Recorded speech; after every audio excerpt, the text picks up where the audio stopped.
জুলাইটাকে মানে জুলাইয়ের জন্য যারা জীবন দিয়েছে, স্পেশালি আমাদের যারা মানে ছোট ভাই বা যারা আছে, মানে আমাদের আশেপাশে যারা ভাই বোনেরা ছিল, সবাই যারা জীবন দিয়েছে তাদের জন্য স্পেশালিটি আমার চাই যে ওনাদের জন্য যাতে একটা স্পেশাল স্বীকৃতি দেওয়া হয়। ওনাদের মানে যারা পরিবার যারা হারাইছে, এখন অনেকেরই আপনার হলো যে যারা ব্যক্তিগতভাবে দেখছে অনেকের কারণ খোঁজখবর নিচ্ছে না, অনেক ফ্যামিলি অনেক মানুষ মারা গেছে কিন্তু কেউ কারো খোঁজখবর নিচ্ছে না। তো আমার মানে জুলাই আগস্ট যতই ঘোষণাপত্র দেখ, আমি চাই যে মানে ওনারা যাতে যারা মানে যাদের ফ্যামিলি হারাইছে, যাদের ফ্যামিলি পার্সন হারাইছে বা ইনকাম পার্সন হারাইছে, তাদের জন্য একটা যেন ওনাদের একটা স্টেবল একটা ফ্যামিলি যাতে ওরা লিড করতে পারে, যাতে ওদের যে ওরা একটা ফ্যামিলি মেম্বার হারাইছে এটা যেন ফিল না করতে পারে ওনারা, যে ওনাদের জন্য সরকার যেন ওনার সর্বোচ্চ গিফট ওনাদেরকে দেয়, মানে ওনাদের সামনের লাইফটা যেন ওনারা সুন্দর করে লিড করতে পারে, যেন ওনার ফ্যামিলি মেম্বারের অভাবটা যেন ফিল না করে, টাকা পয়সা অভাব যেন, যেটা অর্থনৈতিক অভাব যেন ফিল না করে, সেটুকু যতটুকু দেওয়া দরকার সরকার সেটা যেন দেয়।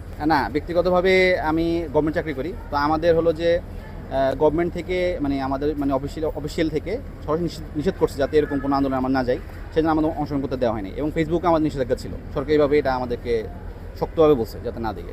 আর আমি বাইরে ছিলাম তত বছর, আমি এত কিছু জানি না ভাই। আমি আসছি কয়েক মাস হয়েছে। আমরা ওইরকম শেখ হাসিনা থাকতে যেরকম আমরা হয়রানি করতো, ওইটা আসার সময় ওইরকম হয় নাই, অনেক পরিবর্তন পাইছি। জি ইনশাল্লাহ আগের থেকে ভালোই হয়েছে, এরকমই বুঝছি। আর কি পরিবর্তন আসলে আশা করেন? আজকে তো জুলাই ঘোষণাপত্র পাঠ করা হবে, সেক্ষেত্রে আপনারা কি চান আসলে এই ঘোষণাপত্রে ইয়ের কাছে? ইনশাল্লাহ আশা করি আমরা যাতে ভালোভাবে আবার মানে চলতে পারি, চাইতে পারি, এয়ারপোর্ট থেকে অনেক সুন্দর একটা ব্যবস্থা যাতে পাই, ওইরকমই চাই, ভালো কিছু চাই আর কি।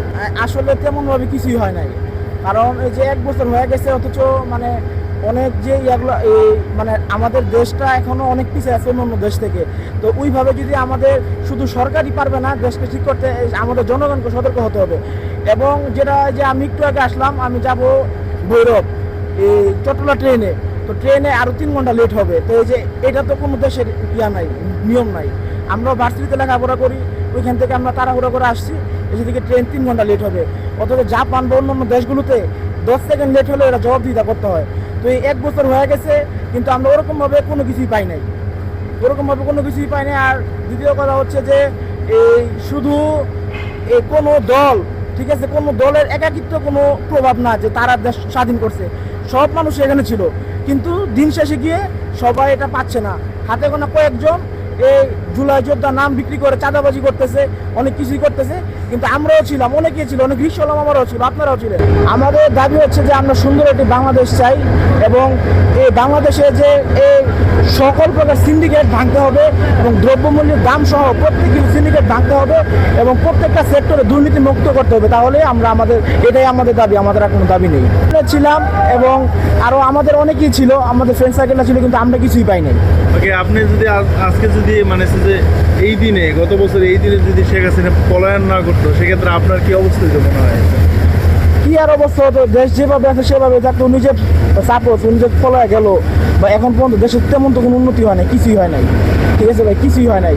যে যেমন ছিল তেমনই আছে, কোনো সিন্ডিকেট তেমনভাবে ভাঙতে পারে নাই।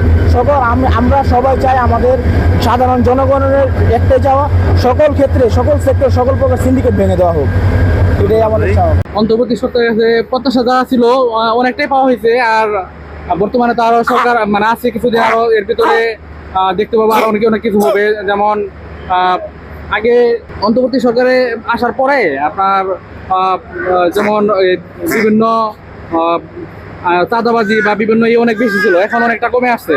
তারপর বিভিন্ন জায়গায় ঘুষ বা ছিল, এগুলো অনেক কমে আসছে। তো অন্তর্বর্তী সরকার দেশকে অনেক আগে নিচ্ছে। যেমন জুলাই আন্দোলন অংশগ্রহণ করেছিলাম আমি, পালিয়ে না গেলে তো এতদিন আমি হয়তো বা জেলে থাকতাম বা গুম খুন হইতে পারতাম, এরকম হইতে পারতাম। তাই হলো দেশকে যাতে সমৃদ্ধিশীল ভাবে দেশকে আগায় নিতে পারে অন্তর্বর্তী সরকার,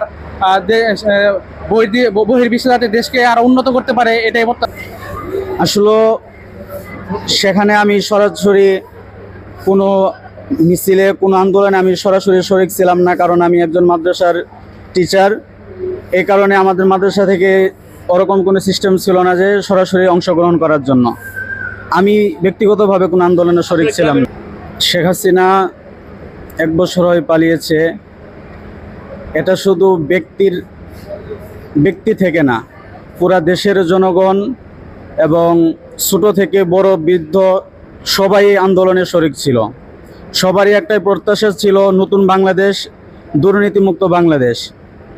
কিন্তু এই অন্তর্বর্তীকালীন সরকার 1 বছর হয়েছে, এখন পর্যন্ত দৃষ্টান্তমূলক কোনো উন্নয়ন এবং শান্তি শৃঙ্খলা এরকম কোনো কিছু আমাদের চোখে পড়তেছে না। দেখা যাইতেছে রাস্তাঘাটে যেখানে সেখানে অন্যায়ভাবে মানুষ খুন হচ্ছে, মানুষকে হত্যা করা হচ্ছে, এইগুলোর কোনো বিচার পাইতেছি না। এবং আমরা মাদ্রাসার ছাত্ররা যারা ছিলাম আন্দোলনে, আমাদেরকে যতটুকু আশ্বাস দেওয়া হয়েছিল, এবং কিছুদিন আগে আপনারা একটা নিউজে দেখছেন যে আমাদের কমি মাদ্রাসা এক বড় ভাই, সে আন্দোলনে অংশগ্রহণ করার কারণে তাকে ফ্যামিলি, তার ওয়াইফ ছেড়ে চলে গেছে এবং তার মাদ্রাসা চলে গেছে, এবং তার পক্ষ থেকে অনেক জায়গায় করা হয়েছিল, সাহায্য চাওয়া হয়েছিল, কিন্তু কেউ তাকে সাহায্য করেনি। অন্তর্বর্তীকালীন সরকারের কাছে আমাদের এখন প্রত্যাশা হচ্ছে, আমরা যারা মাদ্রাসা থেকে আমরা আন্দোলনের শরীক ছিলাম, আমরা যারা নির্যাতিত হয়েছি, আমাদেরকে সেই যতটুকু সম্মান এখনো করা হচ্ছে না। আমরা চাইবো যাতে আমাদের অবদান অন্তর্বর্তীকালীন সরকার ভুলে না যায় এবং আমাদেরকে সেই যথাযথ সম্মান করে।